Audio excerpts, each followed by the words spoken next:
Pertemuan yang lalu sudah saya jelaskan bahwa hidup selalu berakhir dengan kematian. Apabila datang kematian menimpa seseorang, datanglah kiamat baginya. Itu yang disebut dengan kiamat kecil. Hakikatnya mati adalah perpindahan dari kehidupan di dunia ini menuju kehidupan di alam barzakh. Menunggu kita di alam barzakh sampai datangnya saat kiamat, entah 10 tahun, entah 100 tahun, entah 1000 tahun, hanya Allah saja yang maha tahu. Adapun orang-orang beriman yang melakukan amal kebajikan dalam kehidupan di dunia ini, masa penantian yang lama di alam barzakh buat mereka sebentar saja. Tetapi bagi orang-orang kafir yang ingkar, yang tidak beriman kepada Allah, yang hidup di dunia cuma menumpuk-numpuk dosa, tentu penantian di alam barzakh akan merupakan waktu yang sangat lama. Bukankah dalam kehidupan kita waktu itu memang relatif? Contoh misalnya, bagi pemuda-pemudi yang sedang duduk asyik memadu cinta, waktu 4-5 jam saja rasanya cuma 4-5 menit. Tenggelam oleh keasikan. Tapi buat orang yang berbaring di rumah sakit, meratap di balik-balik apa itu tembok derita kata lagu, di balik dinding-dinding penjara, sehari bagai seminggu, seminggu rasa sebulan, sebulan boleh jadi rasa setahun. Penantian yang sangat lama. Kapan kiamat itu akan datang? Ini rahasia Allah. Jangankan kita yang orang awam, baginda Nabi sendiri tidak diberitahu oleh Allah kapan kiamat itu akan terjadi. Tetapi sungguh pun demikian, banyak hadis-hadis yang menjelaskan ciri atau tanda-tanda datangnya kiamat. Nah, kalau sudah bicara soal tanda kiamat itu ada 2. Pertama yang disebut alamatus sughra, tanda-tanda kecil. Ini waktunya masih ada tenggang. Ada yang dinamakan alamatul kubra, tanda-tanda besar. Artinya kiamat sudah diambang pintu. Apa tanda-tanda kecil dari datangnya hari kiamat itu? Misalnya kata Nabi, apabila ilmu sudah diangkat oleh Allah, artinya apabila ulama sudah banyak wafat, minat orang belajar agama berkurang, lalu kebodohan nampak merajalela di mana-mana, zina dikerjakan secara terbuka, minuman-minuman keras jadi kebanggaan. Itu termasuk di antara tanda-tanda kecil terjadinya hari kiamat. Apalagi misalnya iza waladatil ammatu rabbataha, apabila budak sudah melahirkan tuan. Apa maksudnya? Ada yang mentafsirkan apabila anak sudah bisa membudaki orang tuanya. Orang tua yang melahirkan dia, yang membesarkan dia, demi setelah si anak besar jadi orang berpangkat, bertitel, berharta, berkedudukan, jadilah orang tua itu budaknya. Sehingga sering dibilang kalau orang tua kaya, anak jadi raja. Tapi kalau anak yang kaya, orang tua sering jadi budak. Apalagi munculnya fitnah yang bergelombang, timbul perang antara 2 bangsa yang besar, waktu berjalan terasa sangat pendek sekali. itu merupakan tanda di antara tanda-tanda kiamat. Termasuk di dalamnya sulit membedakan mana laki, mana perempuan. Kan kalau tanda-tanda kayak begini sekarang sudah banyak kita lihat kan. Ulama banyak wafat, penggantinya sulit. Zina dikerjakan berterang-terangan, minuman keras jadi kebanggaan, banyak anak membudaki orang tuanya, sulit membedakan mana laki mana perempuan. Kadang-kadang dari belakang kita lihat perempuan bener, begitu kita colek nengok jenggotan.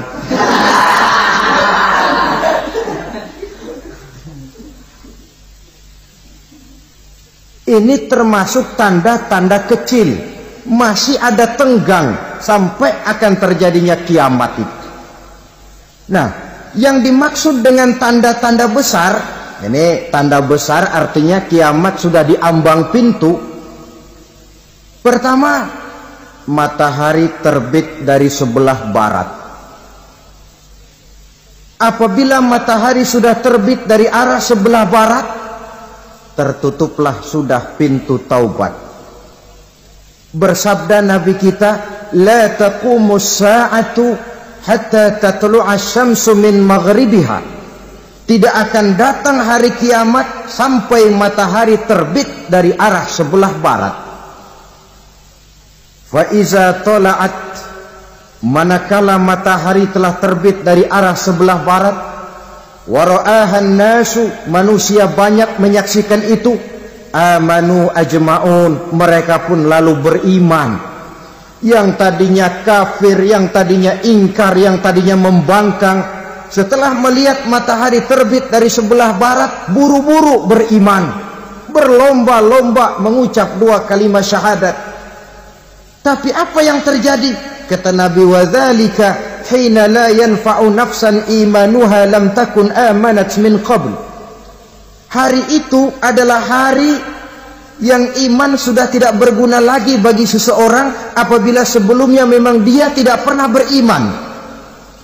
Au kasabat fi imaniha khaira, atau beriman tetapi tidak pernah melakukan kebajikan di dalam keimanannya itu.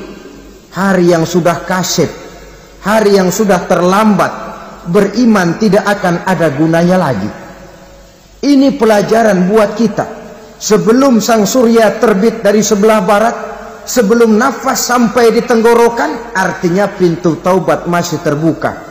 Kalau 2 hal itu sudah terwujud, nafas sudah sampai di kerongkongan atau matahari sudah terbit dari arah sebelah barat, tertutuplah sudah pintu taubat. Tak ada lagi gunanya pangkat, jabatan, harta, bahkan beriman pun dalam suasana macam itu. Too late, kata orang Kulon. Sudah terlambat. Matahari terbit dari arah sebelah barat. Itu tanda besar, artinya kiamat sudah di ambang pintu. Lalu apalagi tanda besar? Munculnya Dajjal. Dajjal artinya pendusta-pendusta yang menyesatkan manusia.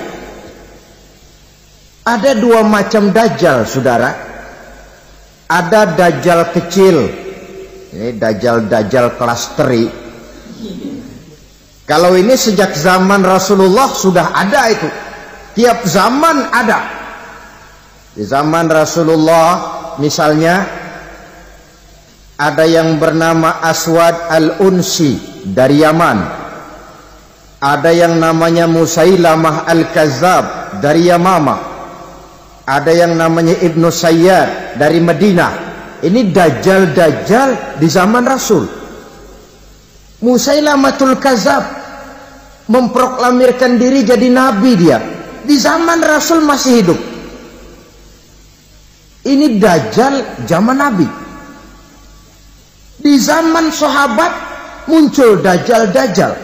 Di zaman kita sekarang ini Dajjal-Dajjal pun gentayangan. Dajjal-Dajjal kelas teri. Kerjanya mendustakan manusia, menyesatkan manusia, memalingkan manusia dari jalan yang benar dan diridhoi oleh Allah Subhanahu wa taala. Adapun yang merupakan tanda besar dari datangnya kiamat, dajjal-dajjal kelas kakap, pembohong-pembohong besar yang menyesatkan masyarakat manusia berpaling dari jalan Allah mengikuti jalan mereka.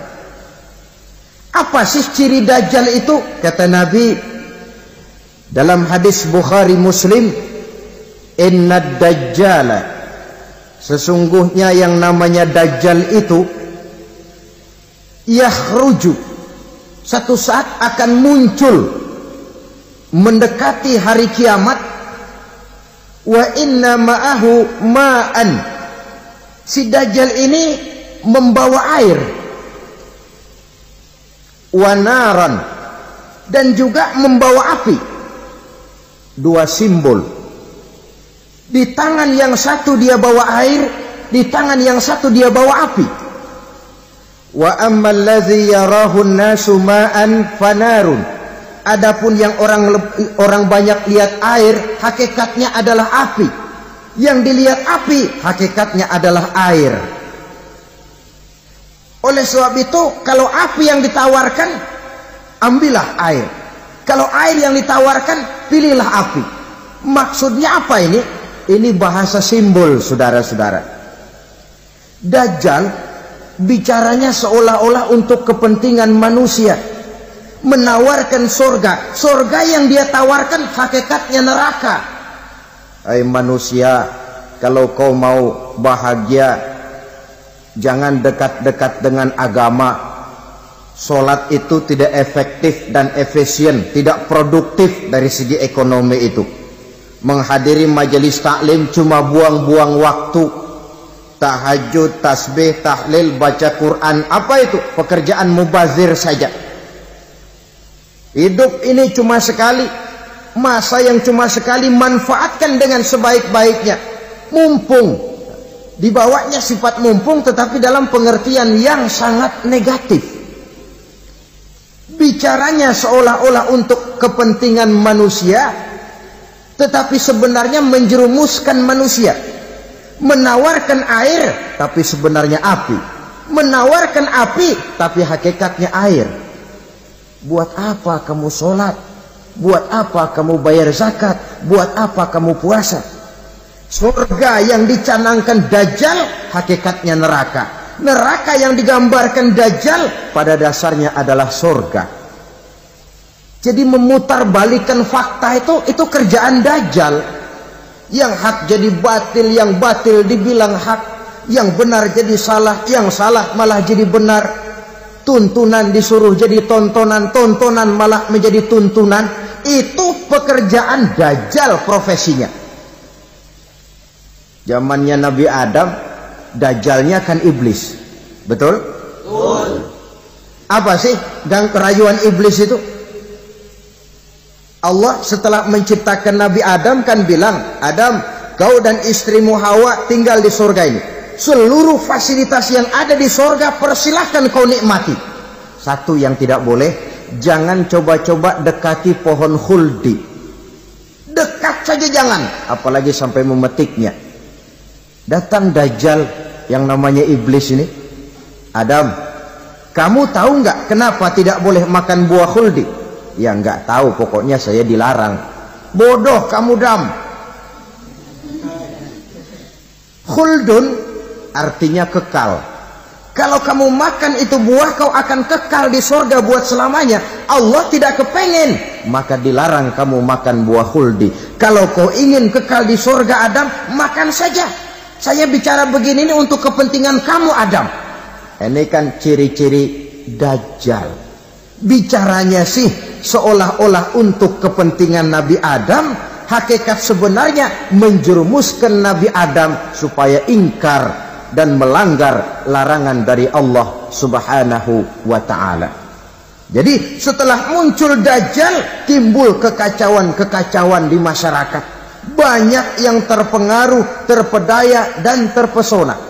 Termasuk mereka yang memproklamirkan diri jadi nabi. mereka yang memproklamirkan diri jadi rasul di zaman sesudah Rasulullah wafat, itu adalah dajjal-dajjal.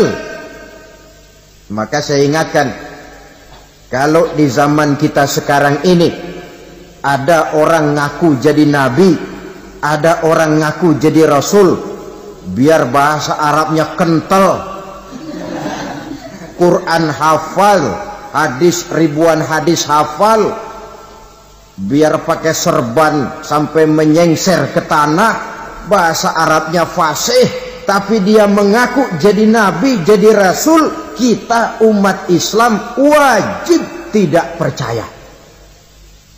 Wajib untuk tidak percaya. Itulah dajjal-dajjal zaman kita sekarang ini. Tidak mustahil mereka datang mempengaruhi orang-orang awam supaya berpaling dari Rasulullah, mengikuti mereka. Nah, di akhir zaman nanti, mendekati hari kiamat, dajjal ini muncul, dajjal kelas kakap, menyesatkan masyarakat manusia untuk berpaling dari Islam, mengikuti seruan mereka. Apalagi di antara datangnya kiamat itu, tanda yang besar itu, turunnya Nabiullah Isa Al-Masih, putra Maryam. Menurut berbagai hadis yang sahih, Nabi Isa Al-Masih nanti akan turun lagi, tidak membawa risalah yang baru, tapi meluruskan risalah Islam ini yang telah banyak ditinggalkan oleh masyarakat. Bahkan ada hadis menjelaskan beliau akan membunuh Nabi, mematahkan kayu-kayu salib, lalu melaksanakan haji dan umrah mengikuti syariat Nabi Muhammad, bukan membawa agama baru.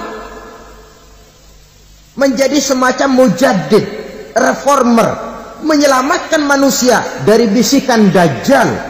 Bahkan ada riwayat yang menjelaskan bahwa Nabi Isa berhasil mengalahkan dajjal, mengembalikan masyarakat manusia kembali kepada ajaran Islam yang datang dari Allah, dibawa oleh Rasulullah Sallallahu Alaihi Wasallam. Dengan kata lain, turunnya Nabi Isa bukan sebagai Nabi dan Rasul baru, tetapi mengikuti syariat Nabi kita Muhammad Sallallahu Alaihi Wasallam. Saudara hadirin, ibu-ibu hadirat yang saya hormati, kemudian apalagi di antara tanda-tanda besar akan datangnya kiamat itu?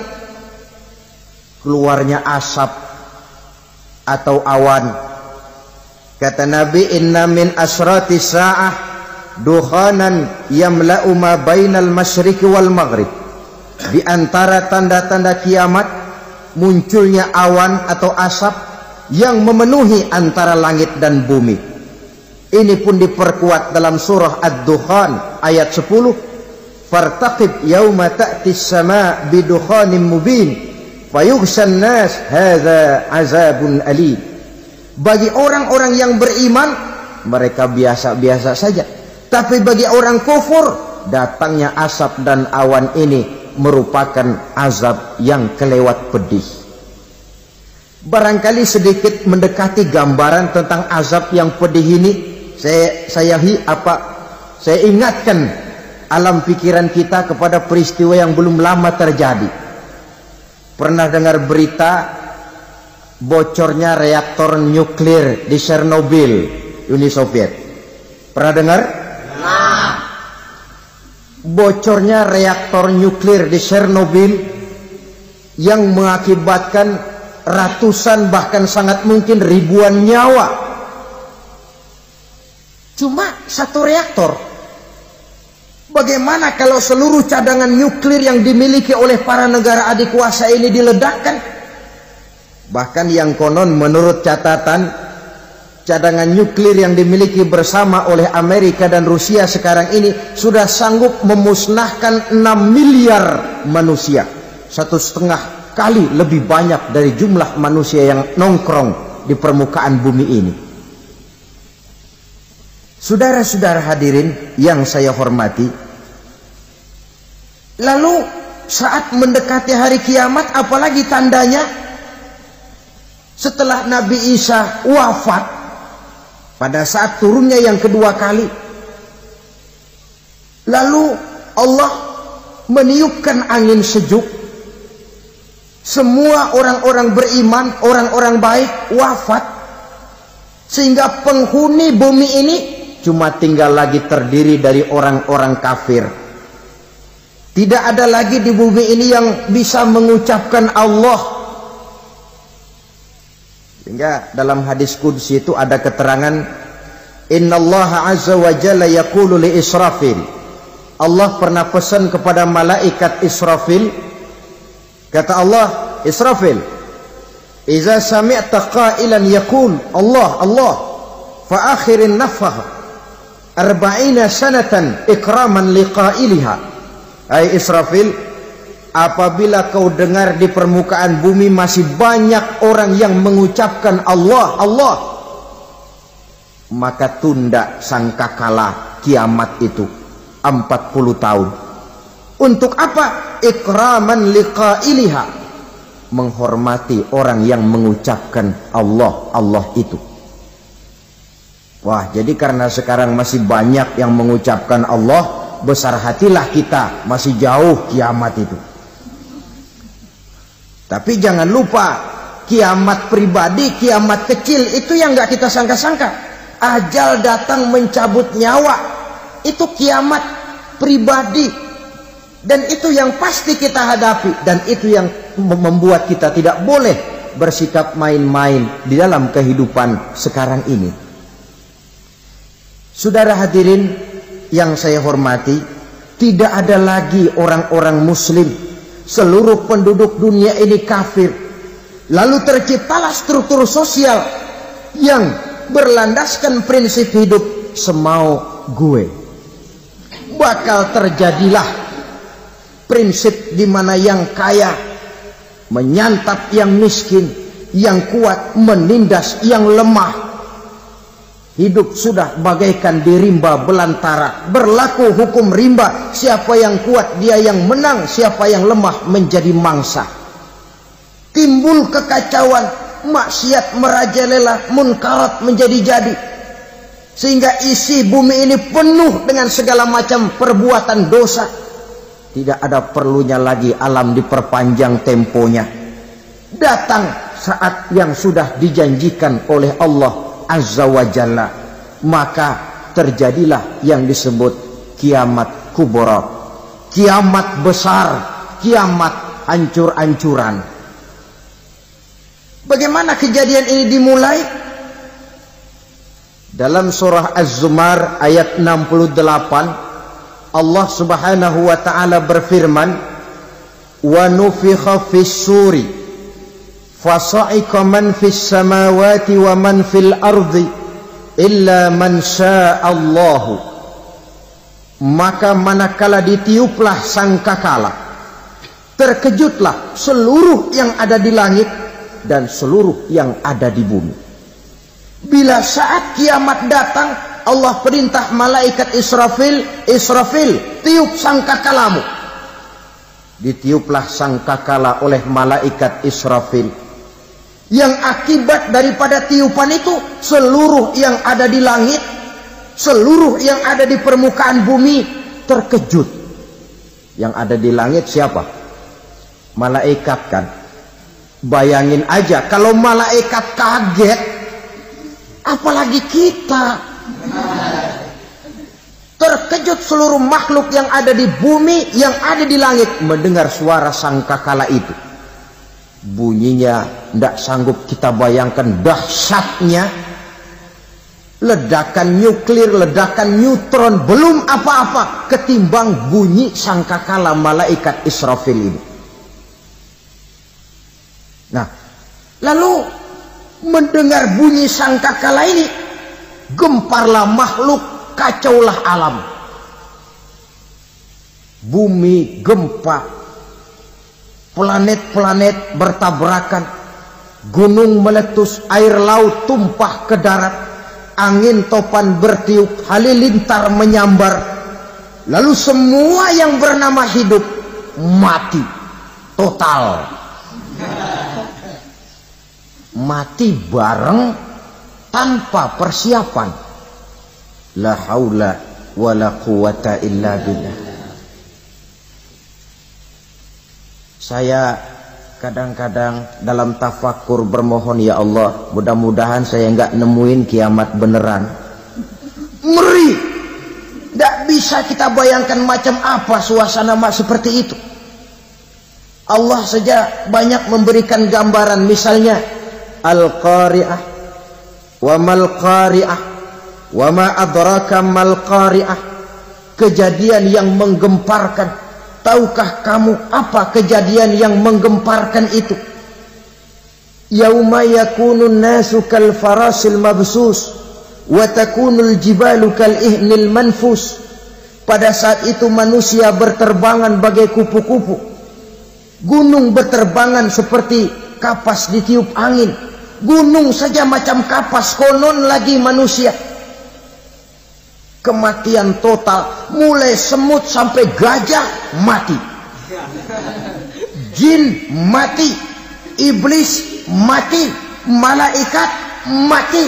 Malaikat saja mati. Saudara hadirin yang saya hormati, kematian total yang tanpa persiapan. Orang bilang, Pak, kalau mati bareng begitu yang repot malaikat maut dong ya. Cabut sana, cabut sini. Itu kalau menurut logika kita, mestinya begitu menurut logika. Tapi logika juga yang bilang nggak perlu serepot itu. Sebab untuk mematikan listrik di wilayah DKI, di wilayah Jakarta, nggak perlu tiap rumah didatengin matiin, ya lama. Cukup dari kantor pusatnya saja PLN tekan satu tombol, gelaplah seluruh Jakarta. Saudara hadirin yang saya hormati, kematian total. Lalu setelah kematian total, planet-planet juga mati, dalam arti tidak bergerak dan beredar. Angin mati, dalam arti tidak bertiup. Air mati, dalam arti tidak ada riak gelombang. Pokoknya semua mati. Kullu nafsin za'iqatul maut. Semua yang bernafas mati. Dalam ayat lain, kullu man 'alaiha fan. Semua yang ada di permukaan bumi fana. Yang kekal cuma Allah Subhanahu wa ta'ala. Yang paling belakang mati malaikat maut dan malaikat Israfil. Tapi mati juga sesuai dengan janji Allah. Menurut hadis Bukhari Muslim dari Abi Hurairah, masa tenggang waktu antara kematian total pada tiupan sangkakala pertama dengan proses kebangkitan pada tiupan sangkakala kedua 40 lamanya. Tidak dijelaskan oleh Abi Hurairah 40 jam, apa 40 hari, apa 40 tahun. Hadis-hadis cuma menyebutkan 40 saja. Sunyi alam, yang tinggal cuma Allah saja lagi. Ketika itu Allah berseru-seru, katanya, limanil mulkul yauma. Siapa para penguasa hari ini? Mana itu raja-raja dan penguasa yang dulu mengaku jadi Tuhan? Fir'aun. Mana Fir'aun sekarang? Yang dulu jadi raja, merasa berhasil, sombong, lalu tidak mau turun-turun dari kekuasaannya, sampai kepada puncak kekurang ajarannya mengangkat diri jadi Tuhan. Mana itu Fir'aun? Namrus. Mana sekarang Namrus? La ilaha illa ana. Ternyata tidak ada Tuhan lain selain daripada aku, kata Allah. Proses kemudian, saudara-saudara, turunlah hujan dari langit. 40 lamanya hujan itu.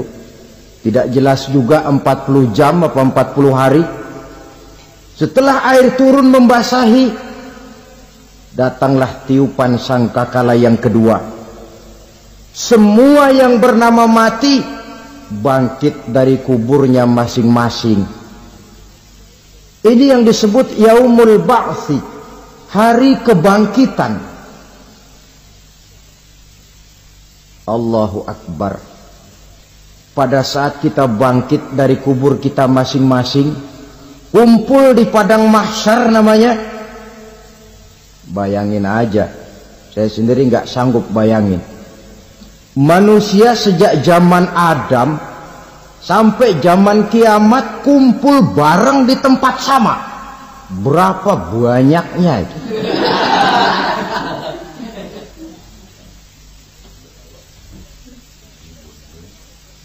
Dan yang luar biasa menurut satu riwayat, pada saat bangkit itu, Masya Allah, roman muka kita berubah, disesuaikan dengan amalan kita waktu di dunia ini. Barang siapa yang waktu di dunia amalannya itu amalan tikus, di akhirat nanti dia bangkit dari kubur, mukanya seperti muka tikus. Gagah betul badannya, tapi mukanya seperti tikus. Kenapa? Amalannya waktu di dunia seperti amalan tikus. Apa amalan tikus itu? Suka ngegeragoti barang yang sudah disimpan rapi-rapi. Orang sudah simpan uang rapi-rapi, simpan perhiasan rapi-rapi, digeragoti oleh tikus. Maling-maling, pencoleng-pencoleng, koruptor-koruptor, itu nanti di akhirat nanti kita lihat mukanya seperti muka tikus. Oh, ini waktu di dunia suka nyolong, mukanya seperti muka tikus. Barang siapa yang waktu di dunia ini amalannya itu amalan macan, dia akan bangkit nanti mukanya seperti muka macan. Apa amalan macan? Macan itu amalannya menang-menangan. Orang yang mau menang saja nggak mau mengalah. Coba lihat di hutan. Kenal hutan nggak? Nah. Di hutan, raja hutan di mana-mana pasti macan. Betul kan? Betul. Padahal hutan belum pernah bikin pemilihan umum. Tapi macan tidak peduli ada pemilihan umum apa tidak, pokok saya raja. Sebab apa? Macan jadi raja itu bukan karena benar, tapi karena kuat jadi raja. Setelah dia jadi raja, rakyat hutan yang mesti dilindungi malah dimakan oleh raja macan. Kambing rakyat hutan dimakan oleh macan. Ayam rakyat hutan dimakan oleh macan. Itu nanti kita lihat di akhirat itu mukanya seperti muka macan, gagah betul. Lalu barang siapa yang di dunia ini amalannya itu seperti amalan anjing, nanti dia punya muka seperti muka anjing. Apa amalan anjing? Pertama, anjing itu kalau disuruh jaga rumah, dia tidak bisa membedakan mana maling, mana tamu. Biar yang datang maling, kalau bawa tulang, anjing kalem. Yang kedua, anjing itu akan setia kepada siapa saja yang memberinya roti. Siapa yang memberinya roti, itulah majikannya. Apa kata majikannya, pasti dia laksanakan. Soal benar atau salah, dia tidak peduli. Setelah anjing dapat roti, dia tidak punya pilihan lain kecuali bilang, abdi mah kumaha juragan wae ayeuna mah.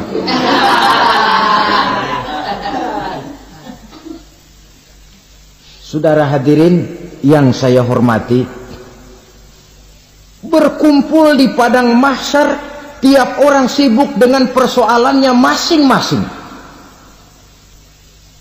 Matahari waktu itu didekatkan oleh Allah, panas luar biasa.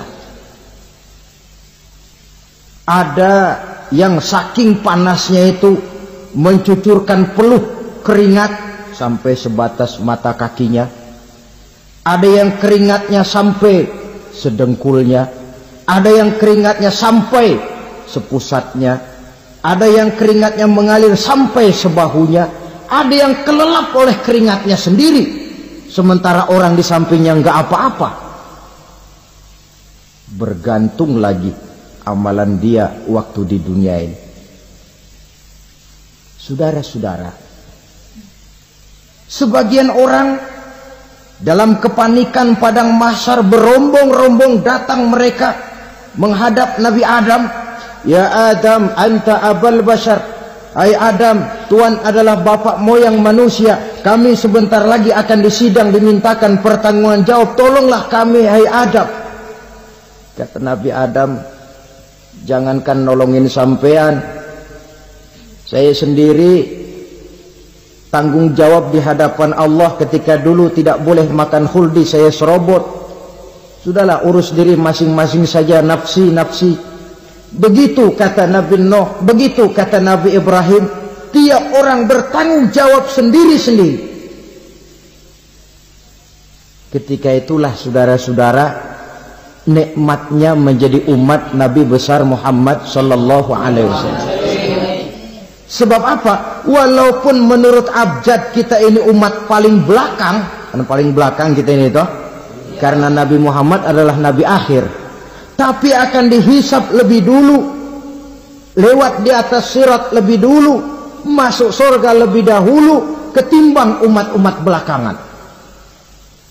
Ketika Rasul mendekati ajal, beliau tanyakan itu kepada malaikat Jibril. Malaikat Jibril berkata, Muhammad jangan khawatir, Allah sudah berjanji, inni haramtul jannata ala sairil anbiya hatta tadkhulaha anta wa haramtuha ala sairil umami hatta tadkhulaha ummatuka.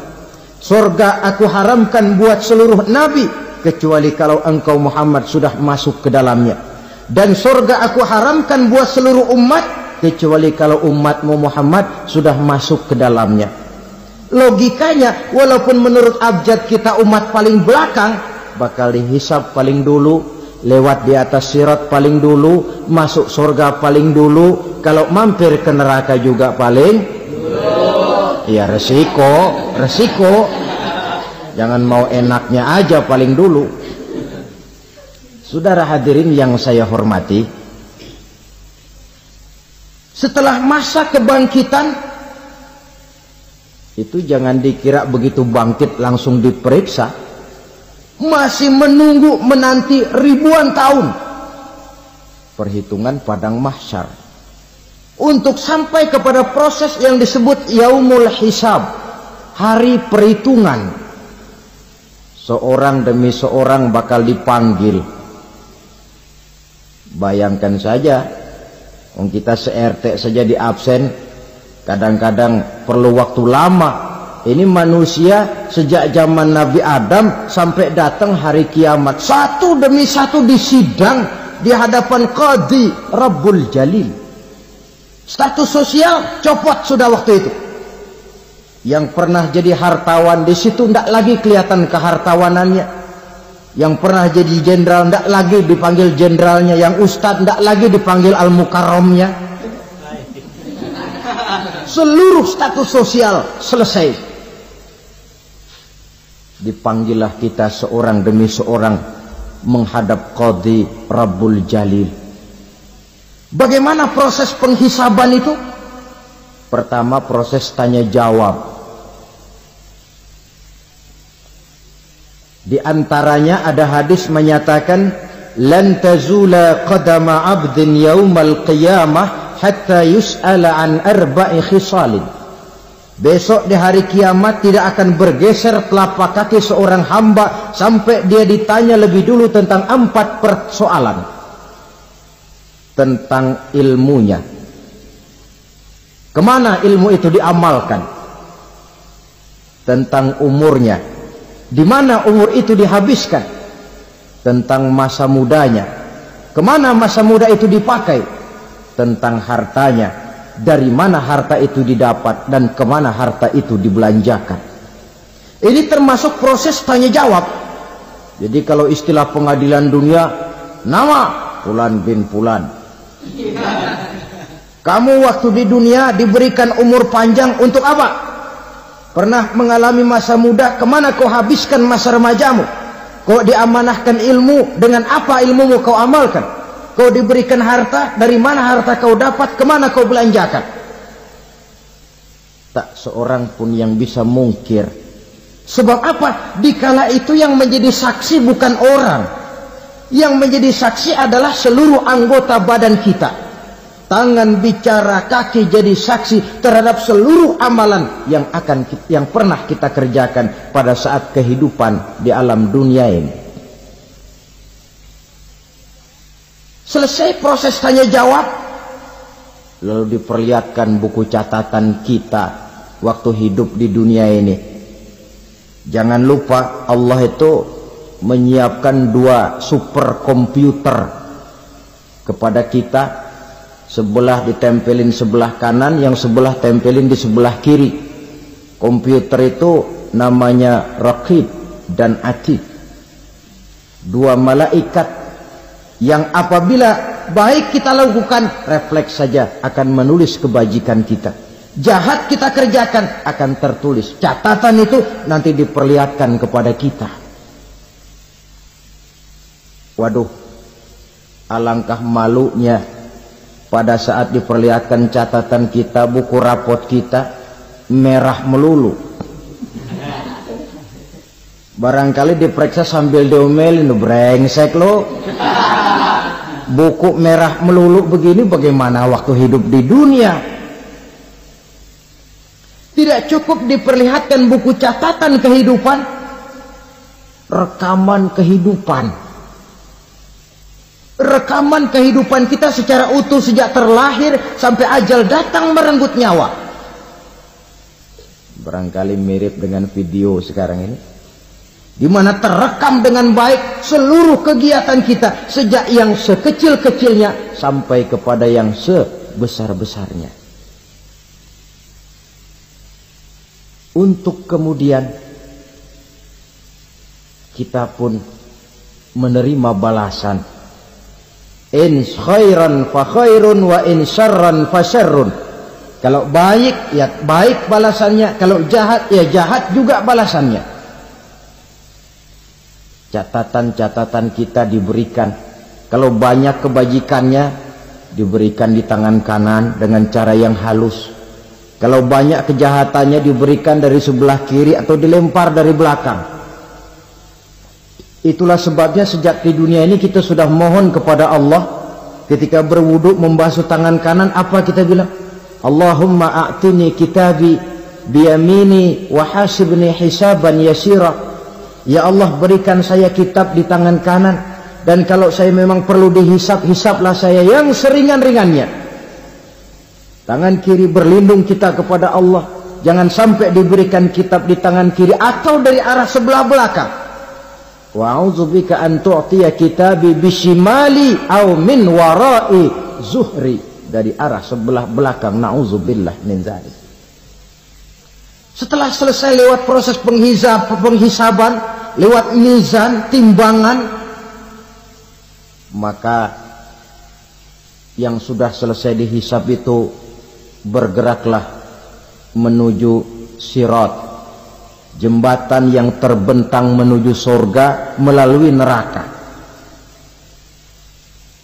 Saudara-saudara, panjangnya perjalanan sirat itu memakan waktu ratusan tahun. Tetapi orang yang lewat di atas sirat pun macam-macam, bergantung amalannya ketika di dunia ini.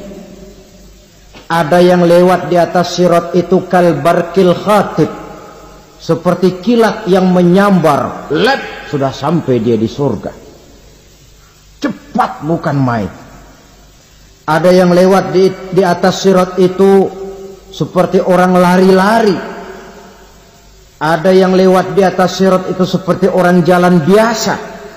Ada yang sambil merangkak, ada yang sambil ngesor, ada yang sambil gelayutan, ada yang selamat sampai ke ujung ke surga, ada yang tergelincir jatuh masuk ke dalam neraka, bergantung amalannya dalam kehidupan di dunia sekarang ini. Tiap kita akan melewati yang namanya sirat ini.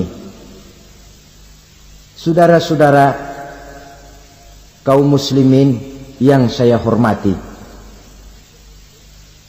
dengan demikian mereka yang selamat melalui sirat sampai ke terminal akhir surga, mereka yang ketika dihisab ternyata banyak kejahatannya daripada kebaikannya, mereka singgah di dalam neraka. Nah, adapun orang-orang yang beriman menurut ayat Quran dan hadis Nabi itu nanti ada bermacam-macam. Ada orang beriman itu yang dimasukkan surga. Ada orang beriman itu yang dimasukkan ke dalam surga. Ada orang beriman itu yang disebut penduduk surga. Kenapa lain-lain, Pak? Karena waktu di dunia amalannya juga lain-lain. Ada orang beriman yang masuk surga. Ini paling murah tiketnya. Mau masuk surga? Kata Nabi begini, ma min abdin qala la ilaha illallah thumma mata ala dhalik illa dakhala al-jannah. Kalau seorang hamba sudah mengucap dua kalimat syahadat, dia yakin dengan kebenaran kalimat itu sampai matinya, orang itu akan masuk surga. Abi Dzar yang waktu itu diajak bicara heran, ya Rasul kok gampang betul? Iya, walaupun orang itu mencuri, iya, walaupun orang itu berzina, iya, biar dia mencuri, biar dia berzina, kalau dia sudah mengucap dua kalimat syahadat, dia yakin dengan kebenaran kalimat itu sampai matinya, itu orang akan masuk surga. Jadi masuk surga cukup dua kalimat syahadat, yakin sampai mati, masuk surga. Itu perkara masuk. Tapi kalau pertanyaannya diterusin, masuknya kapan, Pak? Nah, ini lain lagi urusannya. Sebab ada yang masuknya itu langsung, ada yang mampir dulu. Di sana tempat cuma dua, kalau tidak surga, neraka. Mau ke surga tapi mampir dulu, yang mampirnya jelas di neraka. Kenapa? Dalam hadis qudsi ada riwayat, nanti itu di akhirat, setelah Allah selesai mengatur penduduk surga masuk surga, yang neraka masuk neraka, Allah berkata kepada malaikat Malik, malaikat Malik, labaik ya Allah, itu bajingan-bajingan tengik, manusia-manusia durjana yang waktu di dunia tidak mau sujud, jauh dari ulama, gemar melakukan yang munkarat dan maksiat, hidup di tengah masyarakat selalu jadi bibit keonaran, kufur, sudah masuk neraka semua. Sudah ya Allah. Nah, kalau sudah, coba sekarang kamu masuk, Malik. Saya, iya, masuk neraka. Mau apa ya Allah? Kata Allah, akhriju minan nar man kana fi qalbihi misqala habatin min khardalin min iman. Kau masuk neraka, cari di dalam neraka orang-orang yang ada imannya walaupun kecil sebesar biji zarah, angkat mereka keluar. Masuk malaikat Malik ke neraka, cari orang yang ada imannya, korek-korek. Ya repot, udah pada gosong. Yang ada imannya diangkat ke atas, yang ada imannya diangkat ke atas, lalu dimandikan di Nahrul Hayat, namanya sungai kehidupan di akhirat nanti. Cakep lagi rupanya, bersih lagi wajahnya, apel di hadapan Allah. Kata Allah, bagaimana mas? Kapok nggak sampean? Kapok ya Allah. Nah, kalau kapok, idhab fadkhulil jannah, pergi masuk surga sana. Berangkat mereka ke surga, ketemu sama teman-temannya yang udah sampai lebih dulu, yang nggak pakai mampir lagi. Terjadi dialog Kata teman-temannya yang udah pada nyampe duluan, Mas, iya, emang baru sampai? Saya baru sampai. Memang mampir di mana dulu, Mas? Kita sudah lama sampai di surga. Saudara buka surah Al-Muddatsir ayat 34-35. Masalakakum fis saqar? Kenapa kamu mampir di neraka Saqar? Qalu lam naku minal musallin. Mereka menjawab, kami mampir di neraka Saqar, Mas, gara-gara dulunya kami waktu di dunia tidak pernah sholat. Tidak pernah sholat? Tidak pernah. Kan rumahnya dekat masjid, cuma dekat doang, Mas. Sholat mah enggak saya.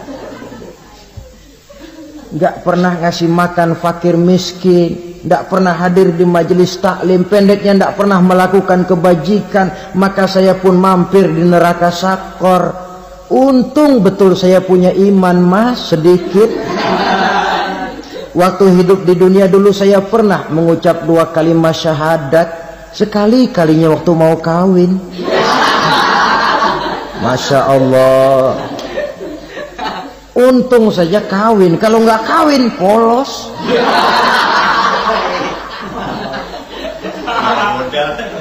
Itu juga pengulu sudah setengah mati ngajarin. Asyhadu alla, asyaduaan, asyaduaan.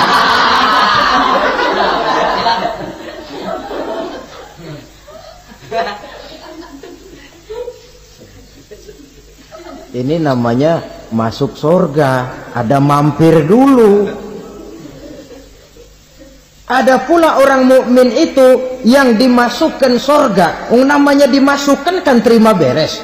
Saya masuk ke rumah, jalan sendiri, cari tempat sendiri. Saya dimasukkan ke dalam rumah, terima beres. Pokok ada di dalam, itu dimasukkan namanya. Nggak pakai mampir. Tapi tentu tiketnya lebih mahal ketimbang yang pertama tadi. Apa kata Allah? Innal ladzina amanu wa amilus salihat la ukaffiranna anhum sayyi'atihim wa la udkhilannahum jannah. Sesungguhnya orang-orang yang beriman kemudian beramal soleh, kami hapuskan segala dosa dan kesalahannya, kami masukkan mereka ke dalam surga. Lihat ayatnya, Allah yang memasukkan, kita yang dimasukkan. Tidak pakai transit, tidak usah mampir. Cuma tidak cukup syahadat, tidak cukup amanu, tapi diiringi dengan wa'amilus salih. Iman, amal. Tidak cukup syahadat, lalu dibuktikan dia sholat, dia zakat, puasa, lalu dia melakukan berbagai macam kebajikan. Ini yang menyebabkan dia tidak pakai mampir di tempat yang bernama Saqar. Lalu ada pula orang mukmin itu yang disebut penduduk surga. Wah, ini sudah VIP ini. Ashabul jannah, penduduk surga. Siapa mereka? Kata Allah, innal ladzina amanu summa istaqamu fala khaufun 'alaihim wala hum yahzanun ulaika ashabul jannah hum fiha khalidun. Sesungguhnya orang-orang yang beriman lalu istiqamah, tetap dalam melaksanakan perintah Allah, tidak goyah, tidak labil tapi stabil, istiqamah, mereka tidak takut dan tidak bersedih hati. Merekalah penduduk surga. Iman, istiqamah. Tidak punya duit, sembahyang. Banyak duit, sembahyang. Miskin, sembahyang. Kaya, tetap sembahyang. Istiqamah. Kadang orang kalau susah rajin ke masjid, banyak duitnya ngelihat masjid melengos. Itu yang dibilang waktu miskin hamba Allah, setelah kaya jadi hamba harta. Bergeser, tidak ada nilai istiqomahnya. Saudara-saudara, dengan begitu penduduk neraka itu dua. Ada penduduk permanen, ada penduduk yang semi permanen. Yang semi permanen orang-orang beriman yang mempunyai dosa besar. Mereka masuk ke neraka untuk menerima azab sesuai dengan dosanya. Bila selesai masa azab itu, mereka akan diangkat untuk ditempatkan kembali ke dalam surganya Allah Subhanahu wa ta'ala. Nah, dikala itulah saudara-saudara ada yang disebut syafaat dari Rasulullah Sallallahu Alaihi Wasallam. Tapi tentu jangan lupa syafaat ini ibarat kain menambal dia. Kita punya kain bolong-bolong sedikit, syafaat yang menambal. Sholat kita ada kurang dikit, sedekah kita ada campur riak dikit, amalan kita ada tidak karena Allah dikit, kita berharap syafaat. Jadi biarlah kain masih bolong-bolong, yang penting punya kain. Tapi kalau kainnya tidak ada, yang ditambal apanya? Sholat tidak, puasa tidak, zakat tidak, berharap syafaat saja. Ya, terlalu berlebihan itu. Saudara hadirin yang saya hormati, apabila selesai proses penghisaban, proses penghitungan, maka dikala itulah manusia terbagi dalam dua kelompok besar. Fariqun fil jannah wa fariqun fis sa'ir. Sekelompok orang-orang beruntung yang masuk ke dalam surga, dan sekelompok lagi masuk ke dalam neraka. Akan memakan waktu untuk menceritakan sifat surga dan neraka, tapi insya Allah pada kesempatan pertemuan lain saya sampaikan. Namun sebagai gambaran umum cukuplah saya sampaikan sebuah hadis qudsi. Allah jelaskan, a'dadtu li'ibadiyas salihin ma la aynun ra'at wa la uzunun sami'at wa la khatara fi qalbil bashar. Aku sediakan buat hamba-hambaku yang soleh, yang tidak pernah terlihat oleh mata, tidak pernah terdengar oleh telinga, dan belum pernah terdetik dalam hati manusia. Jadi kenikmatan surga belum pernah dilihat mata, belum pernah didengar telinga, belum pernah terdetik dalam hati. Pedihnya azab neraka belum pernah terlihat mata, belum pernah terdengar telinga, belum pernah terdetik dalam hati. Saudara hadirin yang saya hormati, oleh karena itu sebagai uraian akhir daripada kiamat ini, marilah sama-sama kita memanfaatkan hidup dengan sebaik-baiknya, supaya jangan timbul penyesalan di hari kemudian nanti. Mudah-mudahan kita seluruhnya diselamatkan Allah dari azab neraka dan mendapat surga dan ridhonya. Sekian.